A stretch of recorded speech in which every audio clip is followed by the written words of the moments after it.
చేస్తాను, ఇది ఇంపార్టెంట్ మాట. వారు సెంట్రల్ ఎంపవర్డ్ కమిటీ ఇచ్చిన మాట ఏంటంటే, చెప్పిన రిపోర్ట్ ఏంటంటే, in view of the seriousness of the violations and potential financial impropriety, ఇక్కడ జరిగిన ఆర్థికపరమైన అవకతవకలు, ఇక్కడ జరిగిన ఉద్దేశపూర్వకమైన ఒక అరాచకత్వం ఏదైతే ఉందో దాన్ని దృష్టిలో పెట్టుకొని ఖచ్చితంగా మరి ఒక ఇండిపెండెంట్ ఇన్వెస్టిగేషన్ ఒక స్పెషలైజ్డ్ ఏజెన్సీ ద్వారా ఆర్డర్ చేయండి.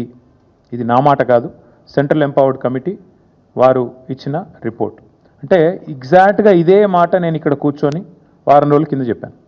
ఈ 10,000 కోట్ల కుంభకోణాన్ని బయటికి రావాలి అంటే, ఈ రాష్ట్ర ప్రభుత్వం చేసిన తప్పు బయటికి రావాలి అంటే RBI, serious fraud investigation office SFIO, CVC, CBI జోక్యం చేసుకోవాలి అని చెప్పి నేను ఇప్పటికే కోరినాను. వాళ్ళ మా వాదనను సమర్థిస్తూ, మా వాదన కరెక్టే అని చెప్తూ ధృవీకరిస్తూ మరి ఇవాళ సెంట్రల్ ఎంపవర్డ్ కమిటీ ఇచ్చిన రిపోర్ట్ కూడా సుప్రీంకోర్టు చేతిలో ఉంది. కేంద్ర ప్రభుత్వం కూడా ఇప్పటికే పరిగణలోకి తీసుకుంటుందని మేము అనుకుంటా ఉన్నాం.